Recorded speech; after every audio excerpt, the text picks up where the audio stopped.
NGO है कौन सा, Gyandeep mission, Gyandeep education mission. इसके बारे में मैं आपको फुल इन्फॉर्मेशन देने वाला हूँ।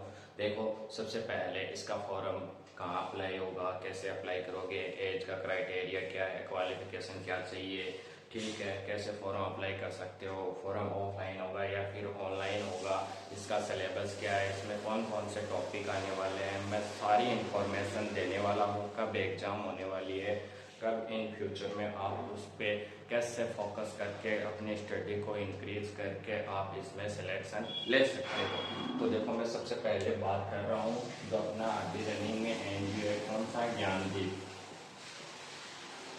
ज्ञानदीप एजुकेशन मिशन,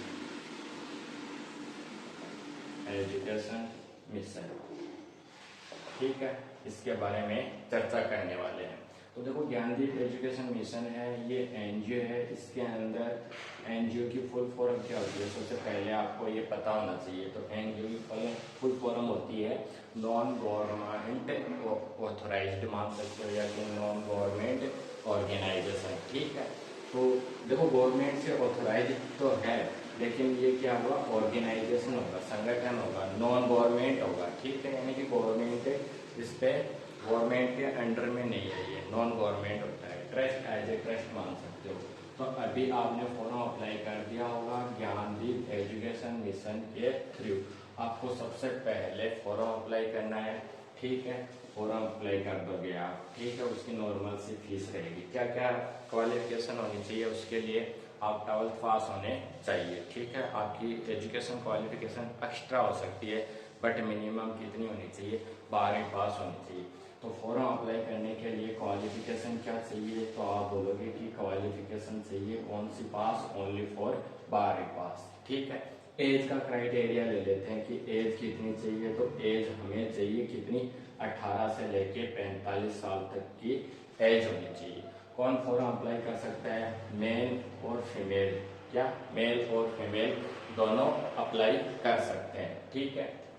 मान लो फॉर्म आपने किसी भी आपके नज़दीकी जो यहाँ से ट्रस्ट से ये जो चल रहा है, यहाँ से आप अप्लाई कर सकते हो। आपके जो नज़दीकी शहर सिटी में जो भी चल रहा है, वहाँ से एरिया मैनेजर है, उसके थ्रू आप ये फॉर्म अप्लाई कर सकते हो। मैंने बता दिया, 12वीं पास होनी चाहिए, 18 से 45 एज होनी चाहिए, और मेल और फीमेल दोनों भर सकते हैं। प्लस इसका थोड़ा बहुत सा चार्ज रहता है एनजीओ का, वो आपको देना पड़ेगा, ठीक है। फिर अगली बात करता हूँ मैं, क्या एग्जाम का पैटर्न क्या है, क्या बात कर रहा हूँ मैं, एग्जाम का पैटर्न क्या है। तो देखो, एग्जाम आपकी ऑब्जेक्टिव टाइप होने वाली है, लिखित एग्जाम नहीं है। कौन सी है, ऑब्जेक्टिव टाइप है। ऑब्जेक्टिव टाइप का मतलब समझते हो क्या, आपको एक क्वेश्चन दिया जाएगा और उसके ऑप्शन दिए जाएंगे ABCD, ठीक है। तो ये बेस्ट एग्जाम है। एग्जाम कहाँ लगेगी, जो भी सेंटर होगा उसमें एग्जाम लगेगी, और आपको अपने मोबाइल के अंदर एप्लीकेशन डाउनलोड करनी होगी, ठीक है। GEEM ऐसे करके कुछ एप्लीकेशन होगी, इसी की होगी एनजीओ की, वो डाउनलोड करनी होगी, और उस पर क्या चलेगी, आपकी एग्जाम चलने वाली है। इतनी बात आई होप आपको समझ में आ गई होगी। एग्जाम होने वाली है, यह क्या होगी, ऑब्जेक्टिव टाइप एग्जाम होगी, लिखित परीक्षा नहीं होगी, only for objective type. Exam में क्या क्या आएगा, तो देखो एग्जाम में क्या आने वाला है, आपकी सबसे पहले मैथ्स आने वाली है, ठीक है। मैथ्स की बात कर रहा हूं मैं। फिर क्या आने वाली है, रीजनिंग आने वाली है, ठीक है, रीजनिंग हो गई। फिर हिंदी, हिंदी, फिर हिंदी के आगे अगर बात करें अपन, तो इंग्लिश क्या आने वाली है, इंग्लिश आने वाली है। फिर थोड़ा जीके का क्वेश्चन आएगा, जनरल नॉलेज, और क्या आएगा, जीएस आएगा, जीएस, जनरल साइंस। तो ये लगभग जो एग्जाम होगी, ये कौन सी पास होगी, 10th पास एग्जाम होगी। क्या, 10th पास, यानी कि इसका अगर अपन लेवल की बात करें तो लेवल क्या रहने वाला है, 10th पास रहने वाला है। जबकि क्वालिफिकेशन में 10th और 12th दोनों अनिवार्य है। तो ये रहने वाली है। मैथ्स नॉर्मल से पूछी जाएगी, रीजनिंग आने वाली है, हिंदी आने वाली है, इंग्लिश आने वाली है, और क्या आने वाला है, जीके और जीएस का पोर्शन आने वाला है। एग्जाम का शेड्यूल क्या रहेगा, एग्जाम में कितना टाइम मिलेगा, ठीक है। तो 60 मिनट में आपको क्या करने हैं, 60 क्वेश्चन करने हैं। क्या करने हैं, 60 मिनट में 60 क्वेश्चन करने हैं। नेगेटिव मार्किंग है क्या, नेगेटिव मार्किंग नहीं है। क्या है? नहीं है, नेगेटिव मार्किंग नहीं है। ओनली क्वेश्चन सारे अटेम्प्ट करने हैं, बट कंडीशन है मैथ्स कितने नंबर की आएगी? मैथ्स 10 नंबर की, reasoning 10 number, Hindi 10 number, English 10 number, और जीके और जीएस को मिला के दोनों को क्या आ जाएगा? 20 नंबर का क्राइटेरिया आपका आ जाएगा। अब ध्यान से सुनो, ये मैथ्स 10, 20, 30, 40, 50, 60 मिनट और 60 क्वेश्चन ही आपको अटेम्प्ट करने हैं। बट एक टर्म्स और कंडीशन लागू होती है, जिसको बोलते हैं ना, जो भी एग्जाम है उसकी एक कंडीशन है। नेगेटिव मार्किंग उन्होंने ना देखे क्या कंडीशन रखी है कि हर सब्जेक्ट में आपको कितना लेके आना है? 60% लेके आना है। जो भी सब्जेक्ट है वो जितने भी नंबर का है उसको आपको पास होने के लिए 60% चाहिए। यानी कि मैं आपसे पूछूं कि 10 का 60% कितना होगा, तो आप बोलोगे कितने नंबर होंगे? 6 नंबर होंगे। कितने नंबर? 6 नंबर। तो सभी जितने भी सब्जेक्ट हैं आपके 6 सब्जेक्ट हैं, है ना? इन दोनों को अगर एज का कर लें तो 5 सब्जेक्ट, वैसे 6 सब्जेक्ट है।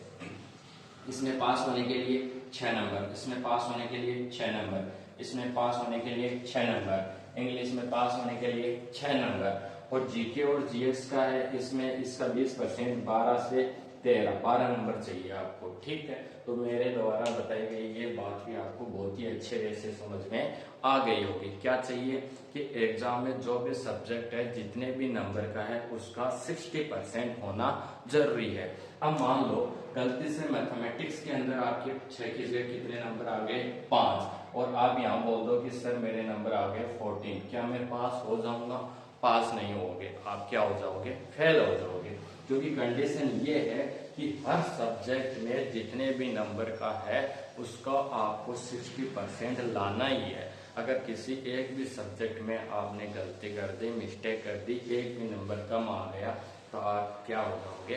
फेल हो जाओगे।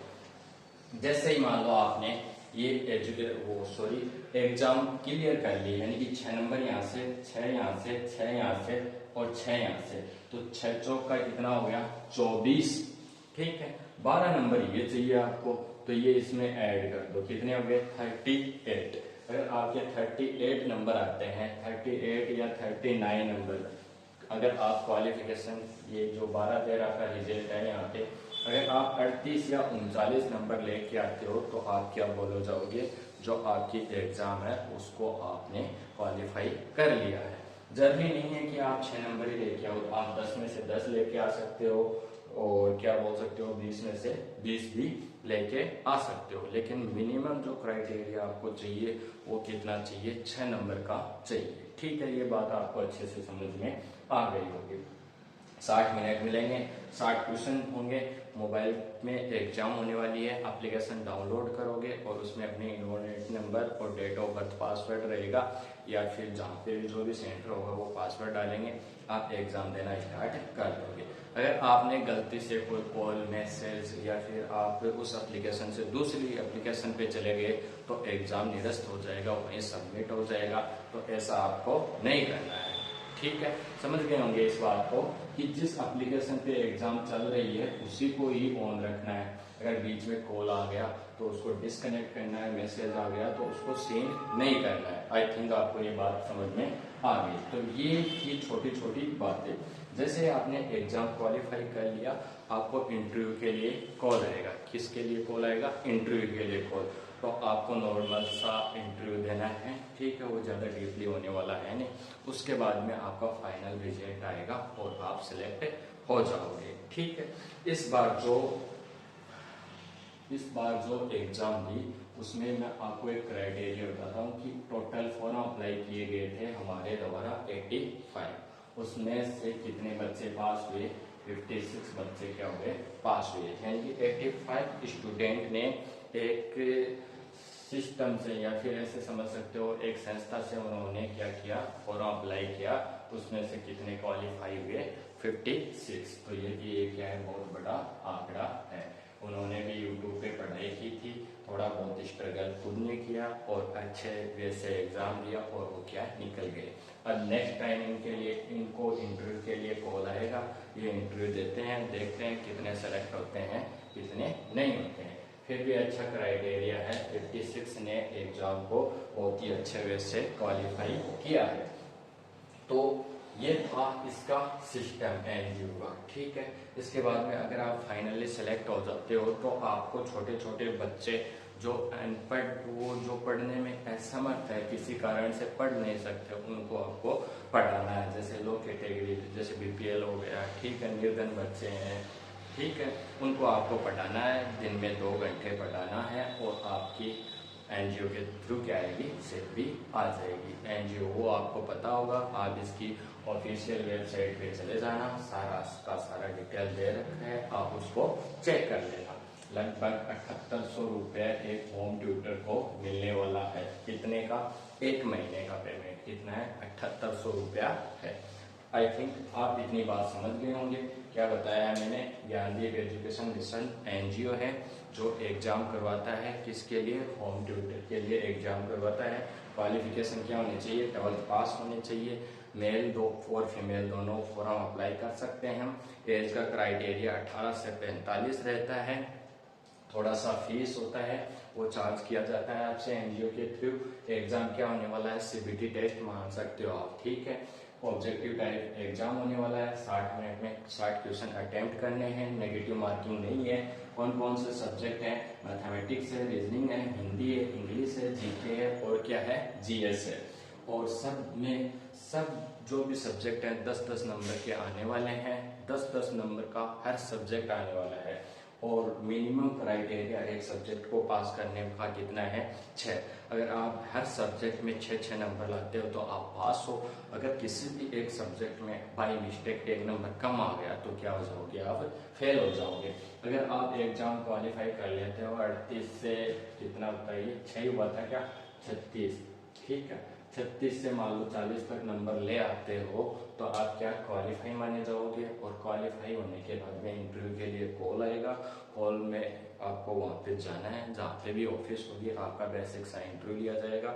उसके बाद आपका फाइनल रिजल्ट आएगा। अगर आप सेलेक्ट होते हो तो आपको बच्चों को पढ़ाना पड़ेगा, जिसके लिए आपको एनजीओ थोड़ा सा फीस देगा, ठीक है। ये था क्या अब तक का एनजीओ की प्रोसेस। ऐसे ये क्या है, उसकी प्रोसेस है। उसके बाद में क्या होता है, देखो ये शायद आपको सारी चीजें समझ में आ गई होंगी। अब मैं बात कर लेता हूँ सिलेबस। सिलेबस में आपके 5 से 6 सब्जेक्ट हैं और इनकी बात करें तो मैथमेटिक्स, रीजनिंग, हिंदी, इंग्लिश और जीके जो जीएस है आपका, ये 10th बेस्ड आएगा। क्या आएगा? 10th बेस्ड आएगा।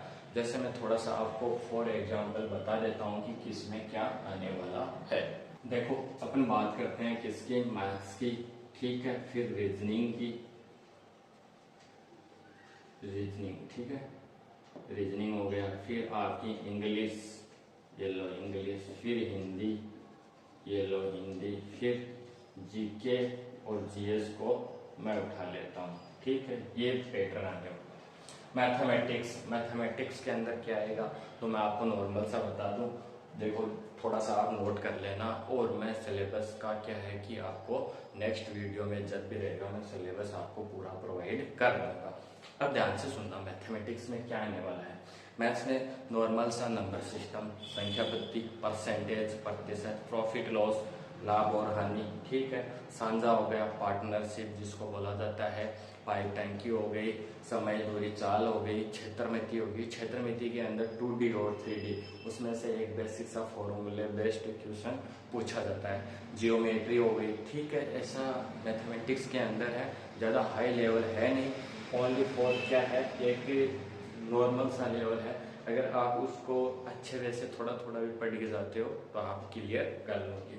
रीजनिंग के अंदर क्या है, देखो दोनों रीजनिंग होने वाली है, वर्बल और नॉन वर्बल। 1 से 2 क्वेश्चन नॉन वर्बल के आएंगे, जैसे कागज मोड़ना, आकृति वाला, जल प्रतिबिंब, दर्पण प्रतिबिंब। आप और भी कम्पिटिटिव एग्जाम की तैयारी कर रहे होंगे, आपको इस चीज का नॉलेज भी होगा। फिर इंग्लिश में वही आने वाली है, एंटोनियम, सिनोनियम्स, ठीक है, वन वर्ड आ जाएंगे, वो कैफ आ जाएगी, ठीक है, नॉर्मल सा सेंटेंस ही आ जाएगा, थोड़ा सा टेंस पढ़ लेना, ठीक है, मैं सारा आपको प्रोवाइड करवा दूंगा। फिर देखो हिंदी, हिंदी में वही पर्यायवाची वाक्यांश के लिए एक शब्द, विलोम शब्द, ठीक है, और क्या बोलते हैं उनको, उपसर्ग आ गए, प्रत्यय आ गए, ये सारे आने वाले हैं। जीके, जीके के अंदर क्या आएगा, आपका स्पोर्ट्स आएगा, आपका करंट अफेयर आएगा, आपकी जितनी भी Hindi, sorry history, politics, geography है इंडिया लेवल की और वर्ल्ड लेवल की, उसमें से नॉर्मल से क्वेश्चन पूछे जाएंगे, इतने डीपली क्वेश्चन पूछे नहीं जाएंगे। आपको करंट और जो स्पोर्ट्स है प्रेजेंट में, इस पे ज़्यादा ध्यान देना होगा, क्योंकि यहाँ से लगभग 3 से 4 क्वेश्चन, जो पीछे एग्जाम हुई थी उसमें तो 5 से 6 क्वेश्चन आए थे, बट आपको नॉर्मली मैं बता रहा हूँ फॉर एक्सपीरियंस कि 3 से 4 क्वेश्चन नॉर्मली रहने वाले हैं, तो आप इस पे भी फोकस करना। जीएस है वो 10th बेस्ट है, आपको पता है, जीएस दैनिक जीवन में यूज होने वाली साइंस, ठीक है, उसमें आपका बायो हो गया, इन्वायरमेंट हो गया, ठीक है, फिजिक्स हो गया, फिजिक्स में भी नॉर्मल से क्वेश्चन पूछे जाते हैं, केमिस्ट्री हो गया, ऐसे नॉर्मल से क्वेश्चन पूछे जाएंगे। तो इनका अपन सिलेबस कवर करेंगे। नेक्स्ट एग्जाम आपकी 2 या 3 मंथ में होने वाली है, इतने में अपन इनको कवर कर लेंगे, बहुत ही अच्छे वे से पढ़ेंगे। आप भी, मैं आपको बता दूंगा कि एक ऐसी कंबाइंड गाइड ले आओ जिसमें से आप पढ़ते रहो, ठीक है। तो ये सिलेबस रहने वाला है, ये इसके अंदर टॉपिक आने वाले हैं। आपको सारी इंफॉर्मेशन मिल गई होगी, शायद किसी प्रकार का कोई डाउट नहीं होगा, मैंने बहुत ही अच्छे तरह से आपको एक्सप्लेन कर दिया है, ठीक है, समझ रहे हो इस चीज को।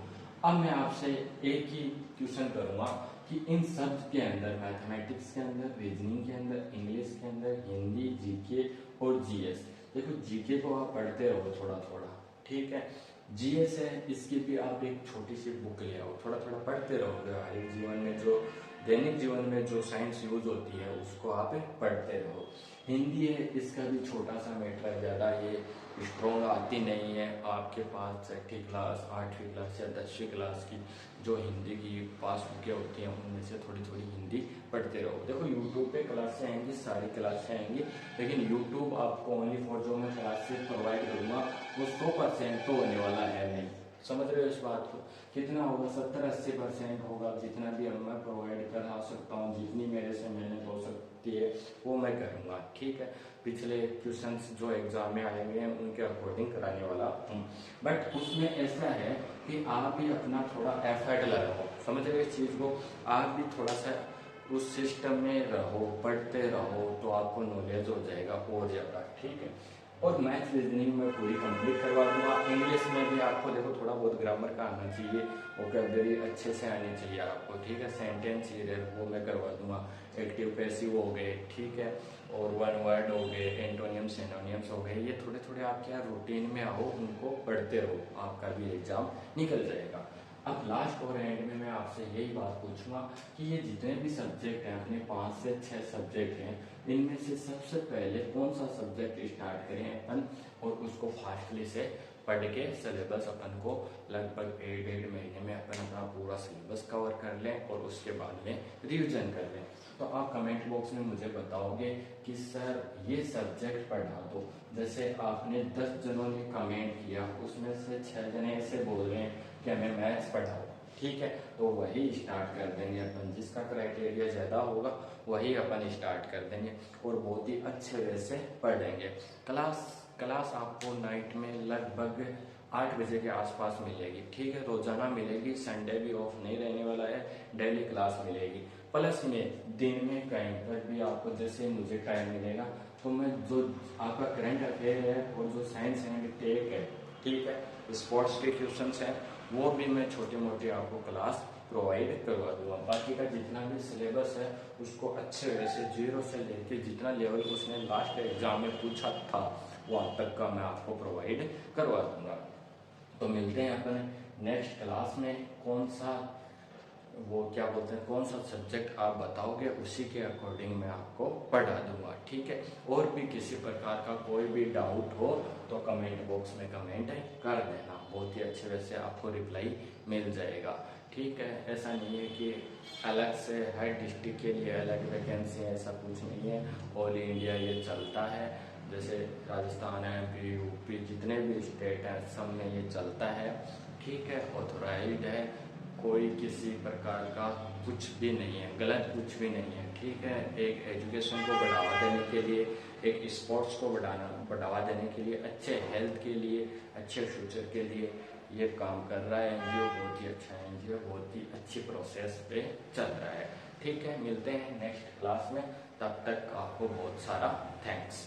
इसमें से आप मुझे कमेंट बॉक्स में कमेंट करके बता देना कौन सा सब्जेक्ट अपन पहले लेके चले, और उसकी वीडियो आपको हर दिन नाइट में 8 बजे मिल जाएगी, ठीक है।